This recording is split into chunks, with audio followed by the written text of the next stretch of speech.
الحمدللہ رب العالمین وبہ نستعین اما بعد۔ معزز ناظرین السلام علیکم۔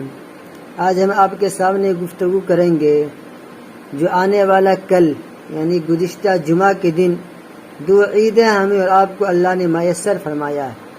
خوش نصیب ہیں کہ ایک عید رمضان کے ایک مہینہ روزہ رکھنے کے بعد عید ملی اور دوسرا جو ہے ہفتوں کی عید یعنی جمعہ ایک ہی دن ملا ہے۔ تو اس دن کون سا عمل ہم اور آپ عموماً کرتے ہیں لیکن سمجھتے نہیں ہیں کہ یہ سنت عمل ہے، گویا کہ کریں گے لیکن یہ بات ذہن میں رہے گی کہ یہ عمل ہم کر رہے ہیں سنت کی نیت سے، تو آپ کے عمل کے اندر چار چاند لگ جائے گا، یعنی ثواب زیادہ اضافہ ہو جائے گا۔ تو چلیے، نمبر 1، شرع کے موافق اپنے آپ کو سجانا سنوارنا، یعنی شریعت نے جو حق دیا ہے اپنے آپ کو جتنا سجانا سنوارنے کا اس کے مطابق ہم اور آپ سجائیں گے اپنے آپ کو۔ خذوا زینتکم، اپنے آپ کو سجائیں گے۔ نمبر 2، غسل کرنا۔ نمبر 3، مسواک کرنا یعنی دتمن کرنا۔ نمبر 4، عمدہ سے عمدہ کپڑے پہننا، یعنی اللہ تعالی نے جو کپڑا، کوئی غریب ہے کپڑا نہیں ہے لیکن اس کپڑوں میں جو ان کے پاس ہے جو سب سے بہتر ہے اسے پہنے، یا جس نے اپنے حیثیت کے مطابق کپڑے سلوایا ہے تو اس کو پہنا۔ نمبر 5، خوشبو لگانا، جو خوشبو ہو، کم قیمتی ہی کیوں نہ ہو لیکن اللہ نے جو دیا اس کو لگائیں گے، نہیں ہے تو کوئی بات نہیں۔ نمبر 6، صبح سویرے اٹھنا۔ صبح سویرے اٹھنا، یہ صبح سویرے اٹھنے کی ایک چیز اور ذہن میں رہے، اگر ہم آپ واجب کے لیے اٹھ جائیں لیکن فجر کی نماز کے لیے نہ اٹھیں تو انعام جو ملے گی اس انعام سے ہم اور آپ محروم رہ جائیں گے۔ یہ گویا کہ لیلۃ الجائزہ کی رات ہوتی ہے، انعام ملنے کا۔ انسان جب مزدوری کر لیتا ہے تو اللہ انہیں مزدور دیتا ہے۔ آپ کسی مالک کے کارخانے میں کام کرتے ہیں، آپ کا جب مہینہ لگ جاتا ہے، منتھلی لگ جاتا ہے، تو آپ 1 تاریخ کو فوراً حاضر ہو جاتے ہیں۔ اگر جو بتائے گا آپ کو وقت متعین اتنے بجے حاضر ہونا، آپ اس سے پہلے حاضر ہوتے ہیں۔ تو کیا اللہ تعالیٰ نے فرمایا لیلۃ الجائزہ، یہ تم سب مہمان ہو، ہم تمہارے میزبان ہیں، تو ہم اور آپ اس دن سوئے رہتے ہیں، بس عید کی واجب نماز کے لیے مسجد عیدگاہ پہنچ جاتے ہیں۔ اللہ ہم سب کو اس سے محفوظ رکھے، صبح سویرے اٹھنے کی توفیق دے۔ نمبر 7، عیدگاہ سویرے جانا۔ نمبر 8، عید الاضحیٰ کی نماز سے پہلے کچھ نہ کھانا اور نماز کے بعد اپنی قربانی کے گوشت میں سے کھانا۔ ترمذی ابن ماجہ کے اندر یہ روایت آئی ہے۔ یہ ہم نے اسی لیے بول دیا عید الاضحیٰ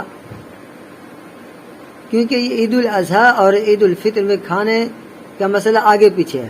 عید الاضحیٰ میں نماز کے بعد کھانا سنت ہے، یعنی مسنون عمل ہے، اور عید الفطر میں نماز سے پہلے کچھ میٹھی چیز کھا کر عیدگاہ جانا سنت عمل ہے، اسی لیے ہم نے دونوں کو ذکر کر دیا۔ نمبر 10، عید کی نماز عیدگاہ میں پڑھنا۔ پریزنٹ زمانہ میں یعنی موجودہ حال میں ہم اور آپ عیدگاہ جانا ہمارے اور آپ کے لیے پاسبل نہیں ہے، یعنی مشکل ہے، جا بھی نہیں سکتے ہیں، حکومت کی جانب سے نو انٹری ہے۔ تو آپ جس جگہ نماز پڑھ رہے ہیں اسی کو عیدگاہ تصور کر لیں، اسی کو اپنے ذہن میں مان لیں، چاہے مکان ہو گھر ہو۔ تو عید کی نماز عیدگاہ میں پڑھنا، تو آپ کو یہ ثواب مل جائے گا نیت کرنے کا۔ نمبر 11، ایک راستے سے جانا دوسرے راستے سے آنا۔ آپ گویا کہ اگر داہنے سے جا رہے ہیں تو بائیں سے آ جائیں، بائیں سے گئے دائیں سے آ جائیں، یا کوئی دوسرا راستہ ہو بالکل الگ تو آپ ایک راستے سے جائیں دوسرے راستے سے آ جائیں۔ عید الاضحیٰ میں تکبیرات تشریق کو بلند آواز سے پڑھنا اور عید الفطر میں آہستہ پڑھنا۔ دیکھیے، عید الاضحیٰ یعنی بقرعید میں تکبیرات تشریق کو بلند آواز سے پڑھنا سنت ہے اور عید الفطر میں آہستہ آواز سے پڑھنا سنت ہے۔ نمبر 13، عیدگاہ پیادہ جانا یعنی پیدل جانا، پیدل چلنا۔